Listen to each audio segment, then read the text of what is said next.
30 dias de um crime sem nenhuma prisão. O Jornal Nacional descobre o trajeto do carro dos assassinos da vereadora Marielle Franco e do motorista Anderson Gomes antes do crime. E uma testemunha-chave deixa o Brasil por medo de represália. Roraima pede ao Supremo Tribunal Federal o fechamento da fronteira com a Venezuela por causa da entrada maciça de imigrantes. Indiciado o sindicalista que participou da agressão a um homem em frente ao Instituto Lula. O Ministério Público oferece denúncia contra o deputado Jair Bolsonaro, do PSL, por racismo. E contra o filho dele, o também deputado pelo PSL, Eduardo Bolsonaro, por ameaças a jornalista. A polícia portuguesa prende o envolvido em corrupção que a Lava Jato quer que seja extraditado para o Brasil. E você vai conhecer o mais novo capítulo da história de um instrumento de transformação. A partir de agora, no Jornal Nacional. O Jornal Nacional descobriu o trajeto do carro dos assassinos da vereadora Marielle Franco e do motorista Anderson Gomes. Há 30 dias, parentes, amigos e o Brasil inteiro cobram respostas sobre o crime e justiça. A reportagem é de Leslie Leitão, Felipe Freire e Paulo Renato Soares. Por quê?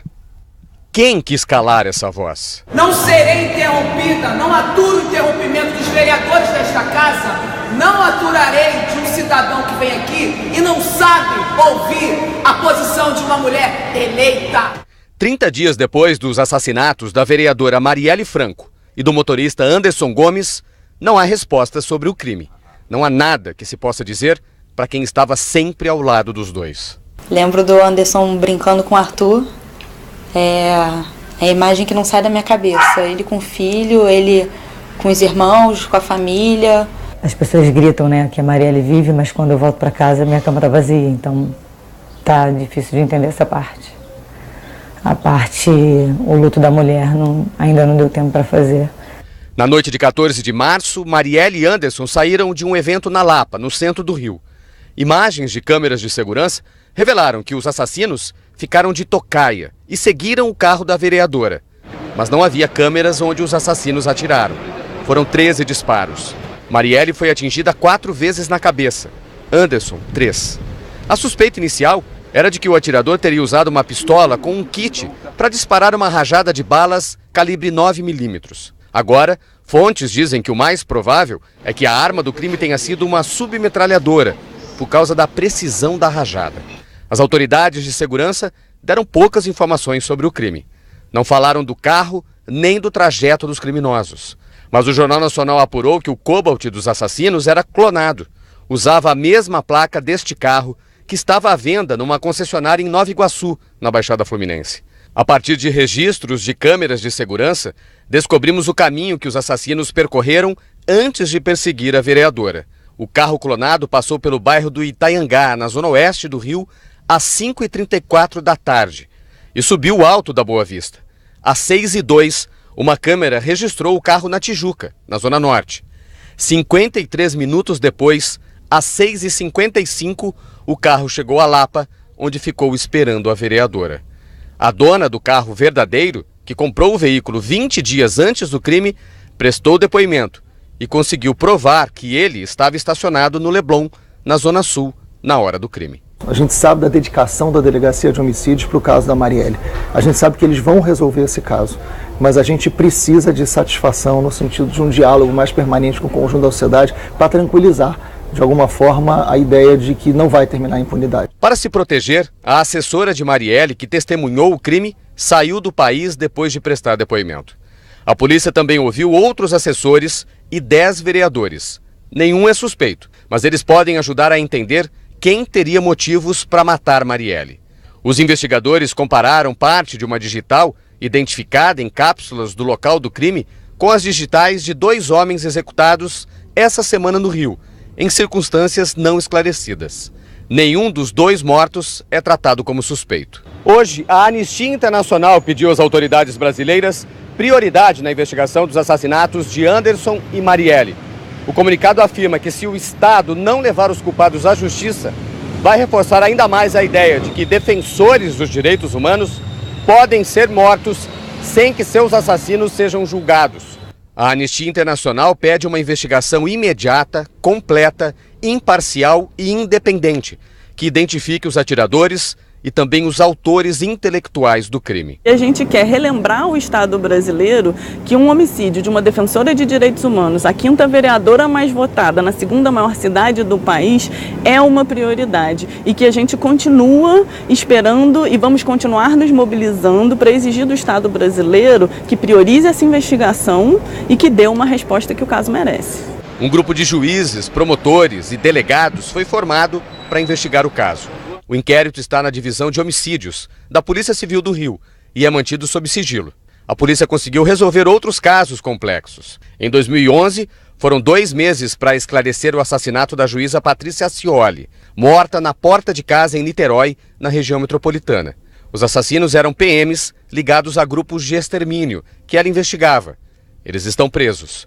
Ontem, o secretário de Segurança, general Richard Nunes, falou do andamento das investigações. Os investigadores estão fazendo um trabalho criterioso, produzindo provas para que, no momento em que nós possamos identificar os autores, eles venham efetivamente a ser condenados. Está perto de chegar aos autores? Não vou fazer esse tipo de avaliação. Está caminhando muito bem, a cada dia avança um pouco mais. Amanhã, homenagens no Rio, no Brasil e no mundo vão manter vivas as lutas de Marielle Franco. Mulher, negra, favelada, mãe, homossexual e que defendia os direitos humanos para todos. Por quê? Quem quis calar essa voz? Acho que eles erraram muito com esse tiro. Eles acordaram uma nação inteira. Nunca vão conseguir calar ela, nunca. Marielle vive? Marielle vive. Hoje e sempre. Hoje e sempre. Eternamente. Marielle presente sempre. A Polícia Civil de São Paulo indiciou um diretor do Sindicato dos Metalúrgicos do ABC pela agressão a um empresário em frente ao Instituto Lula na semana passada. Outras 2 pessoas já tinham sido indiciadas. O sindicalista Paulo Caires chegou na delegacia às 11 da manhã. Prestou depoimento por cerca de 1 hora. Na saída, não quis falar com os jornalistas. O que aconteceu em frente ao Instituto? Por que você foi atrás do empresário? Ele deixou a delegacia indiciado por lesão corporal dolosa grave. Paulo tentou dar um chute no empresário Carlos Alberto Bettoni e caiu no chão. Foi em frente ao Instituto Lula na semana passada. No depoimento, o sindicalista disse que ouviu vários xingamentos quando saía do Instituto Lula e que estava indo para o carro quando sentiu um forte chute na perna direita, se desequilibrando e caindo, não vendo mais nada o que ocorreu. Isso que ele alega, mas as imagens, falam por si. Ele realmente agrediu a vítima, ele deu um chute na vítima. Ele teve uma participação, Foi uma participação menor, mas teve. Paulo Caires acrescentou que já passou por uma cirurgia no coração, tem marca-passo e não pode fazer esforço físico, muito menos entrar em luta corporal. Os outros 2 homens que agrediram o empresário Carlos Bettoni também foram indiciados pelo mesmo crime no começo da semana. Manuel Eduardo Marinho, conhecido como Maninho do PT, ex-vereador em Diadema, e o filho dele, Leandro, afirmaram que empurraram o empresário para se proteger. Na queda, Carlos Bettoni bateu a cabeça em um caminhão que passava na rua e teve traumatismo craniano. O laudo do IML aponta que ele sofreu lesões de natureza grave pelo perigo de vida ocasionado pelas lesões internas. O empresário passou por cirurgia e continua internado na UTI deste hospital sem previsão de alta. A polícia vai tentar ouvir o depoimento dele na semana que vem para concluir o inquérito. Segundo o Hospital São Camilo, o estado de saúde do empresário Carlos Bettoni é estável. O advogado de Paulo Caires afirmou que o cliente dele é inocente e que não participou direta ou indiretamente dos fatos em apuração. Advogados dos 3 velejadores brasileiros presos em Cabo Verde, na África, recorreram da condenação. Os advogados alegam que eles não sabiam da cocaína escondida na embarcação que levavam para Portugal, como mostrou uma investigação feita pela Polícia Federal Brasileira. O juiz em Cabo Verde recebeu o relatório da PF durante o julgamento no mês passado. Ainda assim, Rodrigo Dantas, Daniel Dantas e Daniel Guerra foram condenados a 10 anos de prisão por tráfico internacional de drogas. O governo de Roraima entrou com uma ação no Supremo Tribunal Federal pedindo o fechamento da fronteira com a Venezuela. Roraima virou o principal destino no Brasil de quem foge da crise econômica e política na Venezuela. Nos registros da Polícia Federal, mais de 24 mil entraram no estado nos 2 primeiros meses deste ano. A Prefeitura de Boa Vista calcula que 40 mil estejam vivendo na capital, inclusive em abrigos e praças. O governo de Roraima afirma que não tem condições de lidar com a entrada de tantos venezuelanos e quer o fechamento da fronteira entre o Brasil e a Venezuela. A ação foi protocolada no Supremo Tribunal Federal pela governadora de Roraima, Sueli Campos, do Progressistas. O governo alega que a entrada desordenada facilita o cometimento de crimes e pode representar perigo real à saúde pública. Hoje, em Brasília, a governadora reclamou da falta de ações do governo federal. Como é que nós podemos deixar entrar mais venezuelanos se nós não estamos podendo ainda organizar os que estão aqui? Urge que a União tome uma postura mais efetiva em relação à questão migratória do nosso estado de Roraima. Em fevereiro, o governo federal criou uma força-tarefa humanitária coordenada pelo Exército. 190 milhões de reais foram liberados para as ações. O fechamento da fronteira foi descartado pelo presidente Michel Temer na Cúpula das Américas, em Lima. Não é hábito do Brasil, o Brasil não fecharia fronteiras e nem espero que o Supremo venha a decidir dessa maneira. Então, fechar fronteira é incogitável. Na sede das Nações Unidas em Nova York, o Conselho de Segurança voltou a discutir a situação na Síria. Estados Unidos, França e Reino Unido buscam aliados para uma resposta militar conjunta. Antes mesmo da reunião no Conselho de Segurança, o ministro das Relações Exteriores russo, Sergei Lavrov, afirmou em Moscou que tem provas irrefutáveis de que as imagens do suposto ataque químico na cidade de Duma, nos arredores de Damasco, são uma encenação. Lavrov disse que uma ação militar na Síria desencadearia uma nova onda de refugiados para a Europa. Só beneficiaria quem está protegido por um oceano e quer chacoalhar a região para avançar seus objetivos geopolíticos, afirmou numa referência aos americanos. Os Estados Unidos e a França dizem que têm provas de que o ataque químico realmente aconteceu. A embaixadora americana na ONU, Nikki Haley, acusou a ditadura de Bashar al-Assad de já ter usado armas químicas pelo menos 50 vezes nos 7 anos de guerra civil e cobrou. A Rússia tinha que garantir que Assad não usasse armas químicas, mas fez o contrário. O secretário-geral das Nações Unidas, Antônio Guterres, pediu cautela e rigor na investigação e completou: a solução para o conflito não é militar. No início da semana, o presidente Donald Trump disse que tomaria uma decisão sobre a Síria em até 48 horas. Mas isso não aconteceu e as negociações sobre uma ação militar continuam. Apesar das palavras duras aqui na ONU, um ataque em larga escala parece menos provável. O presidente do Equador, Lenín Moreno, confirmou o assassinato de integrantes de uma equipe de reportagem sequestrada por guerrilheiros na fronteira do Equador com a Colômbia. O fotógrafo, o repórter e o motorista do jornal El Comércio foram capturados no dia 26 de março. Anteontem, a frente Oliver Sinisterra anunciou a morte dos reféns. É um grupo dissidente das Forças Armadas Revolucionárias da Colômbia. O governo do Equador está oferecendo $100 mil por informações que levem ao chefe da organização criminosa, conhecido como Guacho. O presidente colombiano, Juan Manuel Santos, ofereceu ajuda para encontrar os responsáveis. E uma operação militar está em curso nos dois lados da fronteira. A Sociedade Interamericana de Imprensa declarou que o assassinato covarde é uma afronta a todo o jornalismo da região. E a organização Human Rights Watch pediu que os presidentes da Colômbia e do Equador redobrem os esforços para que o crime seja investigado. Aqui no Brasil, quase 2 dias depois da enxurrada que matou 2 crianças, moradores de Paragominas, no Pará, ainda enfrentam ruas alagadas. 350 famílias foram atingidas. O Ministério Público do Estado investiga o rompimento de represas na cidade, o que agravou a situação. Onde a água já baixou, começou o trabalho de limpeza. Vamos lá para São Paulo falar com a Maju Coutinho, ela tem a previsão do tempo para amanhã. Maju, boa noite. Você disse ontem aqui que o tempo iria mudar agora no fim de semana em algumas regiões, né? É isso mesmo, Renata.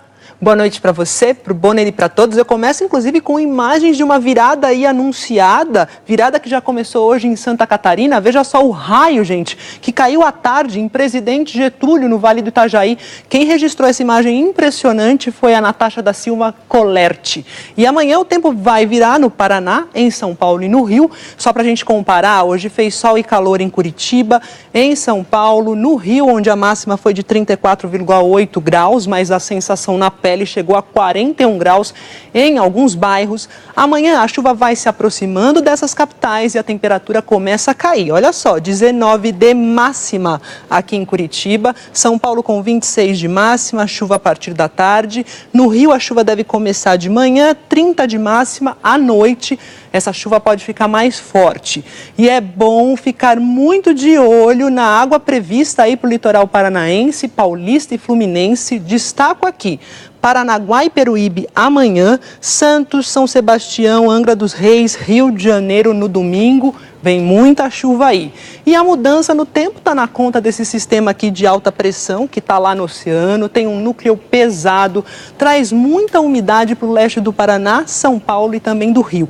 Esse sistema também vai ser responsável pela ressaca, Renata, que deve atingir aí mares do sul e do sudeste. Alerta dado. Maju, e nas regiões norte e nordeste, a gente mostrou aqui ao longo dessa semana, tem chovido muito. Pois é, a chuva vai perdendo força amanhã no norte, no nordeste, mas eu sempre lembro que tem solo encharcado em vários lugares e rios cheios também, por isso ainda é preciso cautela.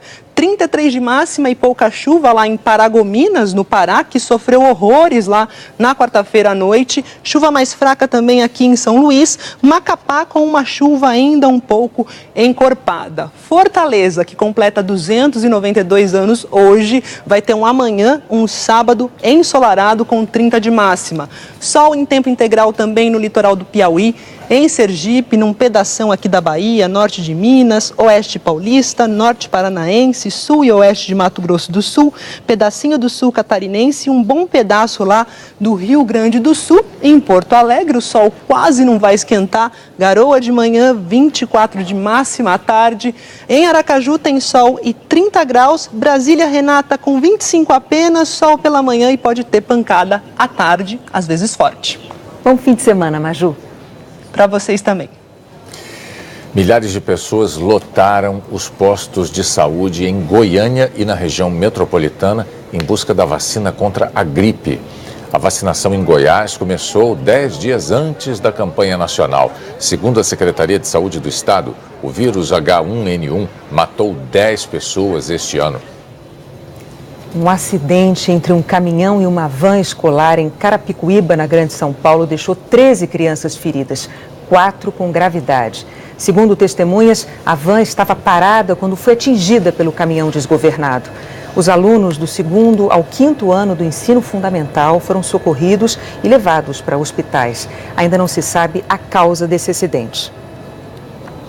A seguir, o Ministério Público oferece denúncia contra os deputados do PSL Jair e Eduardo Bolsonaro, pai e filho. Portugal prende o envolvido em corrupção que a Lava Jato quer que seja extraditado para o Brasil.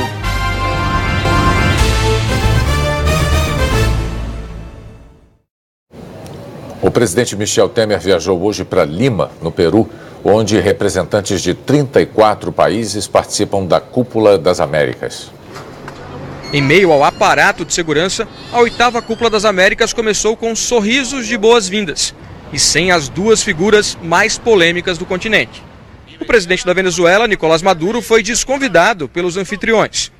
Argumentando que precisa monitorar a guerra da Síria, o americano Donald Trump quebrou uma tradição e se tornou o primeiro líder do país a não participar do encontro.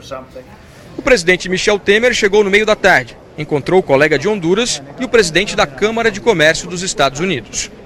O tema da cúpula é o combate à corrupção, num continente que tem ex-presidentes presos, atuais presidentes investigados e que há menos de um mês viu o presidente do Peru, Pedro Pablo Kuczynski, renunciar em meio a denúncias de envolvimento com a construtora Odebrecht. O único consenso até agora é o chamado Compromisso de Lima, um documento com propostas para aumentar a troca de informações entre órgãos de investigação e assim facilitar o combate à corrupção. Corrupção é um tema desconfortável para o governo brasileiro nesse momento? Não, pelo contrário.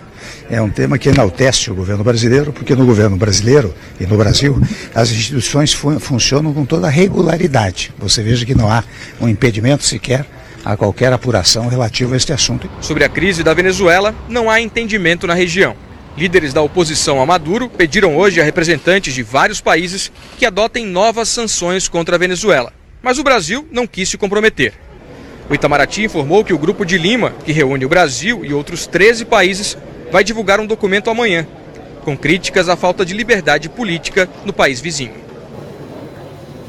Até amanhã, na volta de Temer ao Brasil, a presidente do Supremo Tribunal Federal, Carmen Lúcia, vai ser a presidente interina da República. Ela é a quarta na linha de sucessão, mas o país está sem vice e os presidentes da Câmara e do Senado também estão no exterior.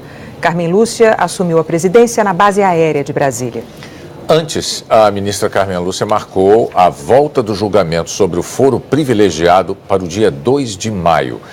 O relator, ministro Luiz Roberto Barroso, propõe que o foro fique restrito a atos praticados durante o mandato e que tenham relação com o cargo.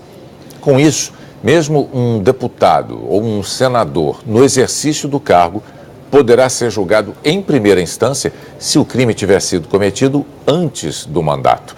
Esse julgamento no Supremo foi interrompido no ano passado, quando o ministro Dias Toffoli pediu mais tempo para analisar. Ele pediu vistas. 8 dos 11 ministros já votaram a favor da restrição do foro. A Procuradora-Geral da República, Raquel Dodge, pediu urgência ao Supremo Tribunal Federal para o julgamento da liminar que suspendeu a inelegibilidade do ex-senador Demóstenes Torres, atualmente no PTB. A liminar concedida pelo ministro Dias Toffoli permite que o ex-senador se candidate às eleições deste ano, mesmo com o Senado tendo cassado o mandato dele, o que o tornaria inelegível até 2027. Há 6 anos, quando era senador pelo DEM, Demóstenes foi acusado de usar um mandato para favorecer o bicheiro Carlinhos Cachoeira. No julgamento do mérito, a segunda turma do Supremo pode reverter a situação. O Superior Tribunal de Justiça mandou para a Justiça Federal de primeira instância processos contra 2 ex-governadores, os tucanos Marconi Perillo, de Goiás, e Beto Richa, do Paraná.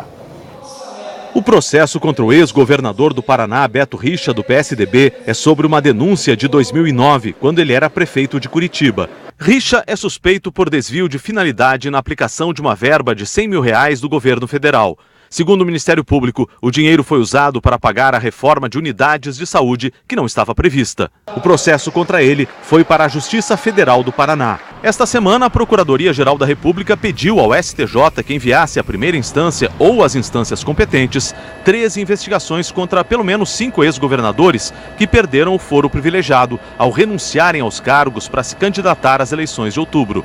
Cabe aos ministros relatores do STJ direcionar essas investigações, que são sigilosas. Confúcio Moura, do MDB de Rondônia, responde por crime contra a ordem tributária, dispensa ilegal de licitação e concussão, que é usar um cargo público para exigir vantagem indevida. Raimundo Colombo, do PSD de Santa Catarina, é suspeito de crime eleitoral, de Caixa 2 na campanha de 2014. Nesses casos, o ministro relator no STJ ainda vai decidir para onde irão esses processos. Marconi Perillo, do PSDB de Goiás, é investigado por crime eleitoral e corrupção passiva. Uma das investigações contra ele foi despachada hoje para a Justiça Federal. No caso de Geraldo Alckmin, do PSDB de São Paulo, o STJ decidiu enviar o inquérito à Justiça Eleitoral por indicação da Procuradoria-Geral da República, que constatou evidências de crime eleitoral por Caixa 2 nas campanhas de 2010 e 2014.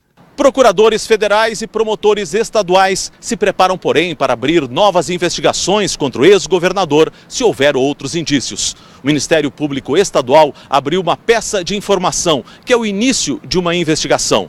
A Justiça Eleitoral precisa receber o inquérito do STJ para decidir se o caso vai para a primeira instância ou permanece no TRE, a segunda instância, porque um dos suspeitos ainda tem foro privilegiado.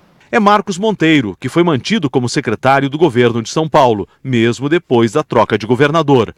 O executivo da Odebrecht, Benedito Júnior, disse que foi Monteiro quem pediu dinheiro para uma das campanhas de Geraldo Alckmin. Especificamente na campanha de 2014, havia uma demanda do partido através de uma pessoa que era o secretário de Planejamento do Estado, o senhor Marcos Monteiro, desculpe, corrigindo, é Marcos Monteiro, para que a gente fizesse uma doação de 10 milhões de reais para a campanha do Dr. Geraldo Alckmin. As reuniões de secretariado, ele era uma pessoa que tinha uma ascendência sobre os outros secretários. Era uma avaliação nossa externa de que ele era uma eminência parda do governo. Nós não tínhamos um contrato que ele administrava. Ele estava na imprensa oficial nessa época. Hoje, o jornal Folha de São Paulo disse que Alckmin depôs ao Superior Tribunal de Justiça em sigilo sobre a suspeita de Caixa 2. Nós confirmamos que o ex-governador Geraldo Alckmin prestou depoimento por escrito para a Polícia Federal no fim do ano passado. Esse depoimento está sob sigilo, mas nós apuramos que Alckmin se defendeu apontando inconsistências dos executivos da Odebrecht. Afirmou, porém, que eles não disseram como Alckmin pediu contribuição para as campanhas de 2010 e 2014 para o governo do estado de São Paulo.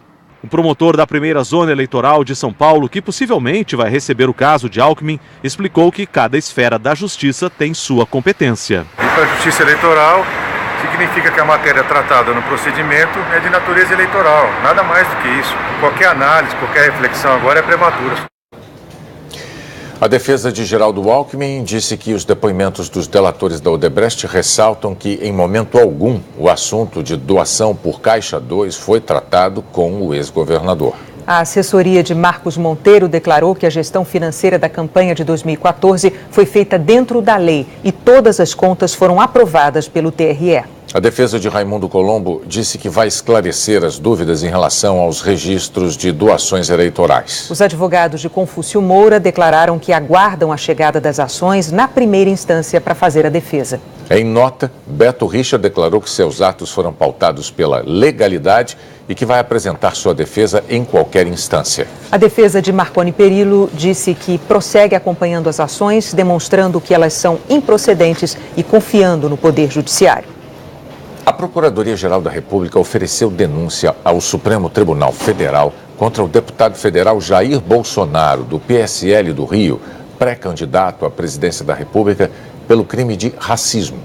A acusação se refere a supostas ofensas feitas por ele contra a população negra, pessoas pertencentes às comunidades quilombolas, durante palestra no Clube Hebraica, no Rio de Janeiro, em abril do ano passado.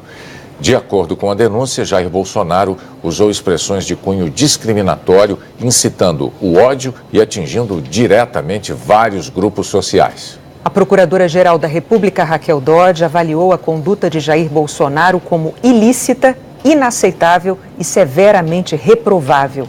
A denúncia reúne outros discursos de Bolsonaro contra lésbicas, gays, bissexuais, travestis, transexuais e transgêneros. A Procuradoria-Geral da República também ofereceu denúncia contra o filho dele, o deputado federal Eduardo Bolsonaro, do PSL de São Paulo, por supostas ameaças a uma jornalista. Nós não conseguimos contato com a assessoria de Jair e de Eduardo Bolsonaro. A polícia portuguesa prendeu hoje Raul Schmidt, acusado de ser um dos operadores da propina da Petrobras.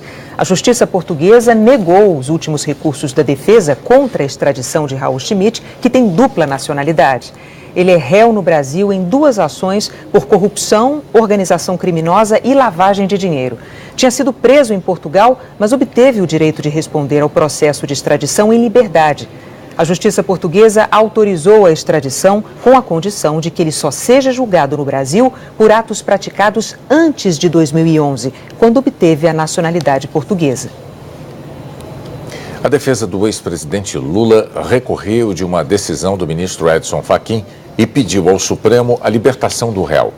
No sábado passado, Fachin negou o habeas corpus que evitaria a prisão.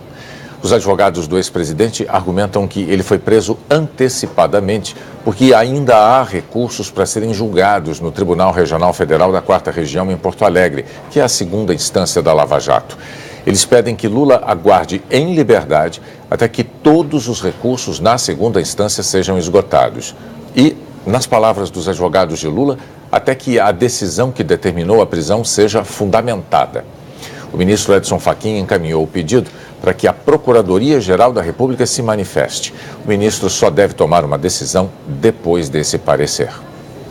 A seguir, o novo capítulo da história de um instrumento de transformação.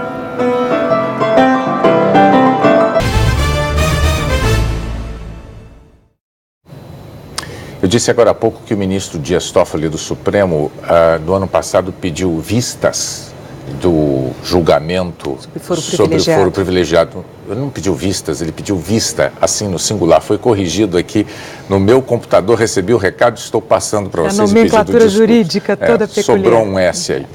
O Jornal Nacional mostrou ontem aqui 2 rapazes da Baixada Fluminense que descobriram, por acaso, o talento para a música.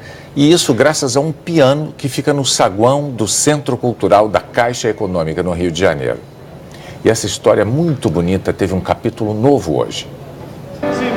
Foram muitas ligações e pelo menos um autógrafo. Hoje tinha muita gente comentando. Felicidade aí, cara. Valeu. Obrigado. Valeu. Ontem mesmo eu recebi muita ligação de uns amigos meus, né? Falou, pô, Lucas, tá aparecendo na televisão, não sei o quê. E hoje também, quando eu saí para trabalhar, as pessoas me reconheceram na rua e me cumprimentaram. Foram me cumprimentar na rua, né? Foram me elogiar. O meu gerente me elogiou, falou que eu tava ficando famoso, né? Mas para retomar essa história, vamos partir do ponto de onde paramos, do piano. Lucas, lembra que você estava tocando aquele dia? E você, Lucas, o que você estava tocando? Se você não faz ideia do que a gente está falando, vamos relembrar essa história. O Lucas estava fazendo uma entrega pelo centro do Rio quando descobriu algo que outro Lucas já tinha descoberto, um piano. O instrumento estava mudo, calado, trancado num depósito até que a direção da Caixa Cultural decidiu trazer ele para o saguão e abrir para quem quisesse tocar. Com pouca técnica, mas muita sensibilidade e um sorrisão alegre, o Lucas, entregador de farmácia, ganhou há pouco tempo uma bolsa para estudar piano. Era exatamente o sonho do outro Lucas, que vende bombom na rua para ajudar em casa. Sabe o que aconteceu hoje? O Lucas ganhou a bolsa. As 2 bolsas foram dadas pela Secretaria Estadual de Cultura.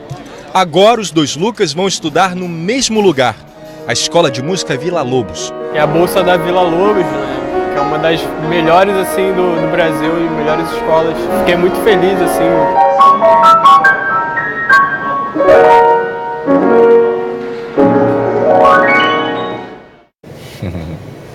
Conta pra gente, que país você quer pro futuro?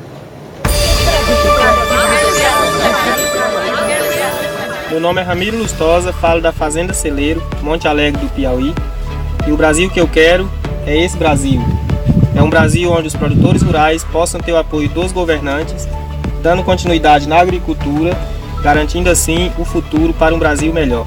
Meu nome é Orinelson, eu sou de Assis Brasil, no Acre, sou coordenador do Centro do Idoso e o Brasil que eu quero é um Brasil com direitos iguais e amor à pessoa da terceira idade. Meu nome é Patrícia, moro na cidade de Itanhaém, São Paulo. O Brasil que eu quero para o futuro é um país com educação de qualidade para as nossas crianças e adolescentes, sem hipocrisia, para que não haja escolas abandonadas e sem estrutura. Luiz Alberto, de Itaberaba, Bahia. O Brasil que eu quero é um Brasil com preservação da natureza e que os governantes governem mais para o povo e menos para eles. Meu nome é Marcos Antônio, de Pires do Rio. E o futuro que eu espero para o nosso país é que os nossos governantes invistam mais em ferrovias, trazendo assim mais emprego para o nosso povo. Meu nome é Camila e falo do município de Novo Machado, Rio Grande do Sul. O Brasil que eu quero para o futuro é que as mulheres do campo e da cidade ganhem cada vez mais reconhecimento e espaço no mercado de trabalho. Que o cenário do agro e os demais sejam cada vez mais justos.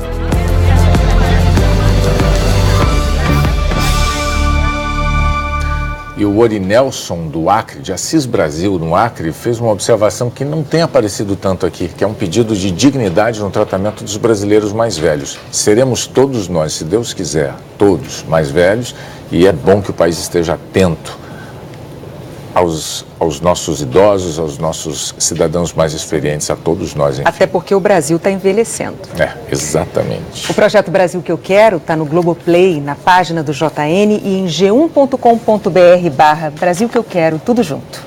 Mande pra gente, o G1 está esperando a sua selfie. A seguir, tem o início do Brasileirão 2018. E a temporada quente da Fórmula 1 chega à terceira corrida.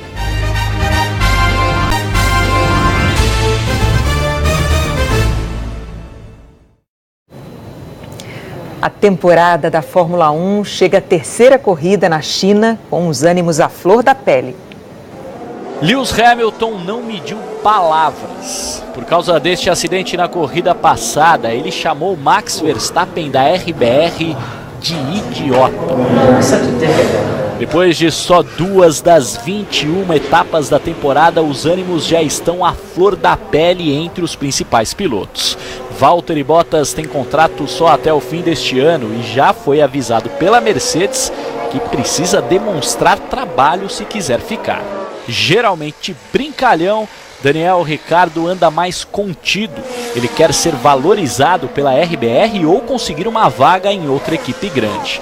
E Max Verstappen tenta provar que é capaz de chegar ao título com apenas 20 anos, mesmo que para isso tenha que se arriscar. E a temporada ainda conta com a briga de gigantes entre Sebastian Vettel e Lewis Hamilton, que está cada vez maior. Eles já são tetracampeões mundiais e estão perto de uma marca que só outros 2 pilotos alcançaram na história da Fórmula 1. O argentino Juan Manuel Fangio e o alemão Michael Schumacher são os únicos que conquistaram pelo menos 5 títulos mundiais. Se Sebastian ou Lewis forem campeões neste ano, estarão entre os 3 maiores da categoria. Por isso, 2018 vale e vale muito. No futebol, a UEFA sorteou os confrontos das semifinais da Liga dos Campeões da Europa. De um lado tem Real Madrid e Bayern de Munique, do outro Roma e Liverpool. Os jogos de ida são nos dias 24 e 25 de abril e os jogos de volta nos dias 1º e 2 de maio. E vai começar nesse fim de semana o Campeonato Brasileiro. É um dos torneios mais equilibrados do mundo, em que o sucesso dos artilheiros pode ser decisivo. O campeonato é um dos mais difíceis do mundo, mas os objetivos são bem simples de se traçar. Minha expectativa é ficar campeão e fazer muito gol. Ser campeão e artilheiro é a dobradinha perfeita. Aconteceu com o Jô no ano passado. Marcou 18 gols, ajudou o Corinthians a ficar com a taça e ainda foi um dos goleadores do torneio. O Jô foi para o Japão, mas os outros artilheiros das últimas 6 edições do Brasileirão vão estar em campo a partir de amanhã. O grande segredo é você ter uma boa média de gols, de a cada 3 jogos aí você pelo menos poder fazer um gol. Então, você ter nessa média, você tem grande chance de ser artilheiro. E eu acho que uma coisa que conta bastante também são os pênaltis, né? E como? Foram um diferencial para Henrique Dourado, hoje no Flamengo. 18 gols pelo Fluminense em 2017, 7 de pênalti. Não é todos os jogos que vão ter uma penalidade, então nós temos que estar sempre pronto para quando tiver as oportunidades concluí-la bem, né? A lista ainda tem Ederson, do Atlético Paranaense, Ricardo Oliveira, artilheiro pelo Santos, agora no Atlético Mineiro, Diego Souza, ex-Sport, atualmente no São Paulo, e Fred, goleador no Fluminense e no Atlético Mineiro, de volta ao Cruzeiro, está machucado e perderá pelo menos metade do torneio. A escalação é promissora, hein? E é bom que seja assim, porque nesse início de temporada, em alguns dos principais estaduais do país, os atacantes não estiveram exatamente inspirados na hora de balançar as redes. Ailon e Ricardo Oliveira, com 6 gols cada, foram os artilheiros com o menor número de gols da história do Campeonato Mineiro. No Carioca, Pedro fez 7, a marca mais baixa desde 1911. No Paulistão, os mesmos 7 gols de Borja significaram o pior desempenho de um goleador desde 1916. Existe um equilíbrio hoje, já não se ganha futebol só com camiseta, a gente tem visto isso no Brasil, a gente tem visto isso na Europa acontecer. Há outras explicações, como o uso cada vez mais frequente de jogadas de bola parada, quando jogadores que não são atacantes têm chances de marcar. Ou recurso nos campeonatos regionais de escalar times mistos, com titulares sendo poupados para outras competições. Só que agora é Brasileirão, é força máxima, e para vencer ainda não se inventou nada mais eficiente que marcar muitos gols. O Globo Repórter de hoje vai mostrar a paixão recente dos brasileiros pelos queijos artesanais. Eles deixaram o interior para conquistar as grandes cidades. Já se fala até numa revolução queijeira.